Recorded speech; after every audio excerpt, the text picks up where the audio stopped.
Kelsey Costa stared at the pale, small face of her son, Leo, nearly lost in the vast white of the hospital pillow.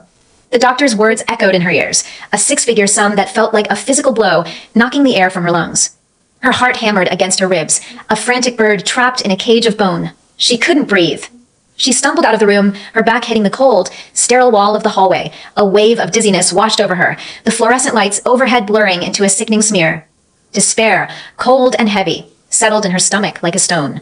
Her phone vibrated in her pocket. A lifeline? No, a leash. It was a text from her stepmother, Judith. Kelsey, if you want to save your son, do as I say. Tristan is waiting for you at the plaza, Suite 3909. This is your last chance. The name Tristan sent a surge of nausea through her. Her fiancé, a man she loathed. But the words, save your son, burned into her brain, a brand against her sanity. She bit down hard on her lower lip, the sharp tang of blood a welcome distraction. Her fingernails dug into her palms, leaving 4 perfect crescents for Leo. She had no choice. She never had a choice when it came to him. Okay, she typed back, her thumb trembling. Then, with a finality that chilled her to the bone, she deleted the entire message thread. No evidence. No turning back. Kelsey composed herself, pushing the heartbreak down, deep down, where it could fester. She spoke to the night nurse, her voice steady despite the tremor in her soul, arranging Leo's care. She leaned over her sleeping son, his breathing a faint, precious rhythm, and pressed a kiss to his forehead, holding back a sob that threatened to tear her apart. She called an Uber. The city lights of New York streaked past the window, a river of indifferent brilliance. Each light represented a life, a story, so different from her own. She felt utterly, terrifyingly alone. The Plaza Hotel loomed before her, a palace of glittering gold and old-moneyed. IT was a world she was supposed to marry into, but one she had never belonged to. She pulled at the collar of her worn, cheap jacket, feeling like an imposter.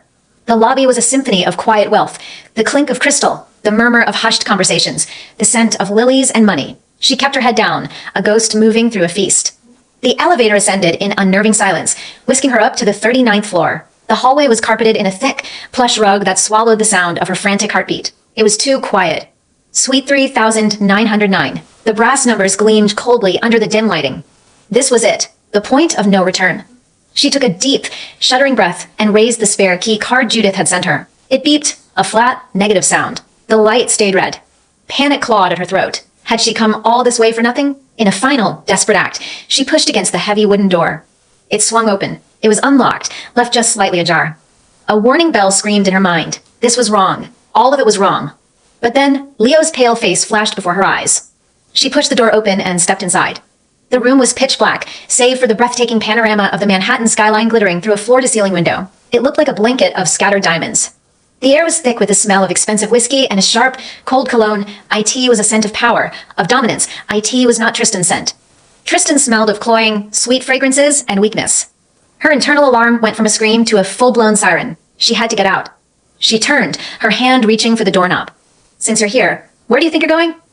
The voice came from the shadows near the sofa. It was deep, cold, and laced with a magnetic authority that froze her in place. Her blood turned to ice. She couldn't move. She couldn't even breathe. A tall silhouette rose from the darkness, backlit by the city lights. He was a predator unfolding, a giant of a man who dwarfed the memory of Tristan. Fear, pure and primal, finally broke her paralysis. She scrambled backward, her heel catching on the edge of the thick rug. A small gasp escaped her lips as she fell. She never hit the floor. An arm, hard as steel, shot out and clamped around her waist, yanking her forward. She was pulled flush against a wall of muscle, a body radiating an almost painful heat. The sheer masculine presence of him overwhelmed her senses, short-circuiting her brain. A handsome face descended, his features carved from shadow and moonlight. His lips, cool and firm, captured hers. It wasn't a kiss. It was a claim, an invasion, a punishment. And Kelsey Costa's world went completely, utterly white. The next morning, she woke to a pounding headache and the unfamiliar weight of a heavy arm across her stomach. The bedsheets were a tangled mess of silk. She turned her head slowly. The man beside her was not Tristan. This man was beautiful in a terrifying way, a strong jawline, sharp as a blade, a straight, aristocratic nose. Dark hair fell across a noble brow. Even in sleep, his face held an aura of ruthless power. A strangled gasp caught in her throat. She clapped a hand over her mouth, her eyes wide with horror. Moving with painstaking slowness, she slid out from under his arm, her limbs trembling. She gathered her clothes from the floor where they'd been discarded, her shame a burning fire on her skin. She had to get out. Now. In the vast living area, her eyes fell on a stack of magazines left on a glass coffee table. The cover of the top one featured the man sleeping in the bedroom. Her blood ran cold. The headline screamed at her, Burley McKay IV, the cold-blooded emperor of Wall Street. Not Tristan. This was his uncle, the head of the McKay family, the man whispered about in terrified, reverent tones, the man who was notoriously, violently averse to being touched. The man who was said to be completely, utterly asexual. Her stomach dropped. She grabbed her purse and ran. She didn't walk. She didn't tiptoe. She ran as if the devil himself were at her heels. She fled the suite, the hotel, the life she thought she knew, and the catastrophic mistake that would now define it. As the suite door clicked softly shut, Burley McKay IV's eyes open. A strange stillness possessed him as he sat up. IT wasn't the woman's scent on his sheets that shocked him. It was the complete absence of the familiar, agonizing rash on his skin. He stared at his own hand, then ran it over his chest. Nothing, for the first time since childhood, a woman's touch hadn't triggered the violent revulsion that was his curse. The realization hit him with the force of a physical blow.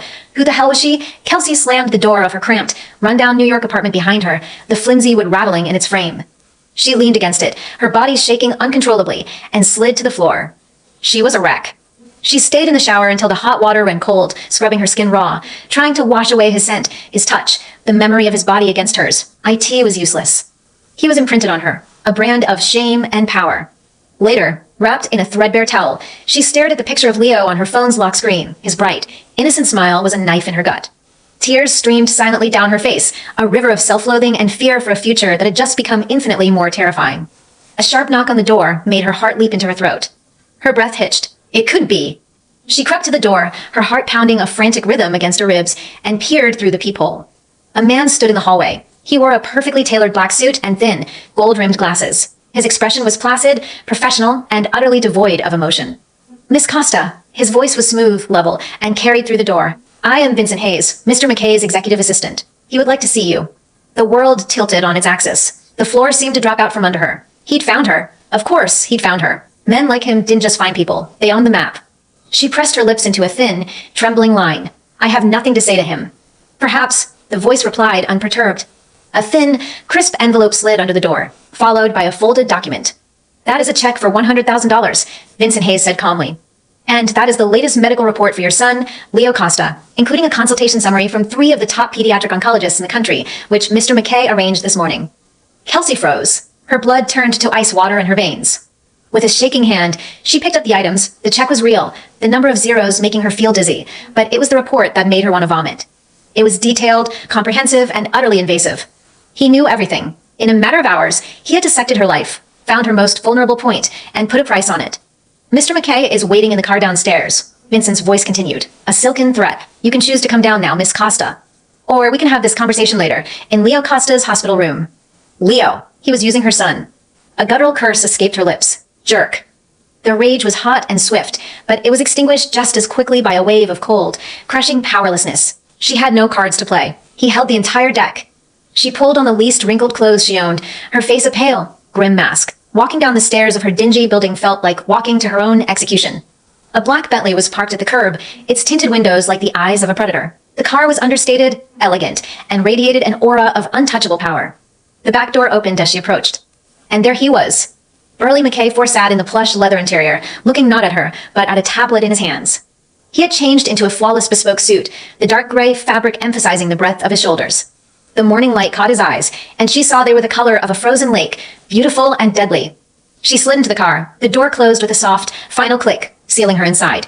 The space was filled with a scent, the same cold, intoxicating cologne from last night. It choked her, making it hard to breathe. He didn't look at her. His thumb tapped a rhythmic, impatient beat against the edge of the tablet. The silence stretched, thick with tension. Name your price, he said finally, his voice colder than the air conditioning. Kelsey stared at him, her mind blank. What? He lifted his gaze from the screen, and the full force of his attention felt like a physical impact. His eyes were assessing, dismissive, and utterly bored. Last night, he clarified, his tone clipped. And the next 3 months, be my woman. I'll cover all of Leo Costa's medical expenses. The words hit her like a slap. A commodity, a thing to be bought and sold. Rage, hot and defiant, flared in her chest. I'm not a prostitute. A corner of his perfect mouth lifted in a cruel, mocking smirk, breaking into a strange man's penthouse suite, throwing herself into his arms. How is that different, Miss Costa? The blood drained from her face. He was right. From his perspective, that's exactly what it looked like. She had no defense. He tossed a leather-bound folder onto her lap. Sign it. It's your only way out. Her hands trembled as she opened it. The contract was brutal. IT demanded her absolute obedience, her constant availability. It forbade any unnecessary contact with other men, specifically naming her fiancé, Tristan McKay. Her pride, her dignity, her very sense of self, it was all being ground into dust. But then she turned to the last page. Attached was a direct transfer agreement to the finest pediatric cancer center in the country, a guarantee of payment in full for any and all treatments Leo might require. She thought of Leo, his small hand in hers, his laughter, a sound that was becoming rarer and rarer, his whispered wish to go to the beach again. Tears welled, hot and shameful. She would not let him see her cry. She picked up the pen provided. The ink was as black as her future. With a shuddering breath, she signed her name, Kelsey Costa. She had just sold her soul. Burley glanced at the signature, pushed the folder back toward her, and gave a curt, satisfied nod. The folder remained in her hands, a tangible reminder of her bondage. He didn't look at her again. Vincent, he said to the front of the car, notify the hospital. Begin the treatment immediately. Then, his voice dropping to a cold, final command, he said to her, get out. The view from Burley McKay Ivy's office on the 80th floor was of a kingdom. All of Manhattan, sprawling and glittering, lay at his feet. Usually, the sight soothed him, a reminder of his power, his control. Today, it did nothing.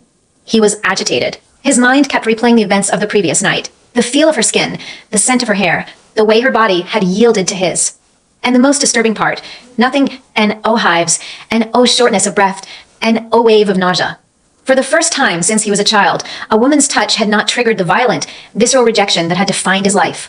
He tapped his fingers on the polished surface of his massive redwood desk. Tap, tap, tap, a restless, frustrated rhythm. The door opened without a knock. Only one person in the world had that privilege. Dr. Alec McKinney sauntered in, a stethoscope slung around his neck, like a trophy. His grin was infuriating. I heard you were unwell last night, Alec said, plopping down in the chair opposite the desk. Canceled our dinner for a little tummy ache, Burley? Burley stopped tapping and fixed his friend with his iciest glare. It had no effect. Alec was immune. I touched a woman, Burley stated, his voice flat. Alec's grin froze. He leaned forward, his playful demeanor vanishing, replaced by the sharp focus of a physician. Touched? What do you mean, touched? What part of her? For how long? Did you have a reaction? Hives? Anaphylaxis? Did you need your EpiPen? All night, Burley said, cutting through the barrage of questions. And no reaction at all. Alec stared, then sat back heavily in his chair, genuinely stunned. He stroked his chin, his mind clearly racing through medical textbooks and case studies. That's impossible, Alec murmured. Your haphophobia is psychosomatic, rooted in deep trauma. It can't just disappear. Who was she? Was there something special about her? Have you met her before?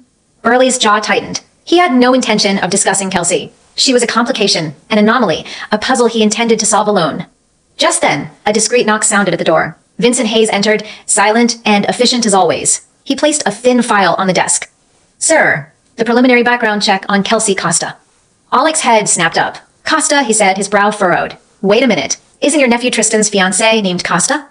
Burley's face, already a mask of cold indifference, somehow grew colder. The name on the file matched what he already knew. He had written it into the contract himself. But seeing it spelled out, and hearing Alec voice the connection aloud, only sharpened the cold fury coiling in his chest. The deception was one thing. The audacity of her climbing from his nephew's bed to his. That was another entirely. He flipped open the file. The first page was a photograph of Kelsey. Her face, even in the bland DMV-style photo, was a study in defiant beauty. Below it was her personal information, and there, in black and white, was the reminder he already possessed. Engaged to Mr. Tristan McKay. Alec let out a low whistle. Oh boy, this is a New York high society scandal in the making. You slept with your nephew's fiancée. A surge of cold fury washed through Burley. He knew she was Tristan's fiancée. He had leveraged that knowledge in the contract, but seeing it confirmed again, and realizing she had signed the agreement despite being bound to his nephew, fueled his contempt.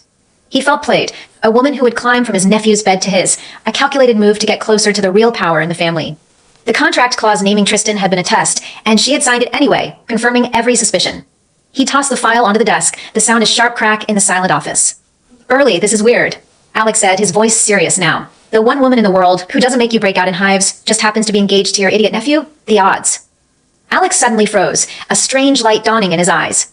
Wait, he said slowly. 5 years ago. After that incident in the Hamptons, you said there was a girl who helped you, who you touched. You didn't have a reaction then either.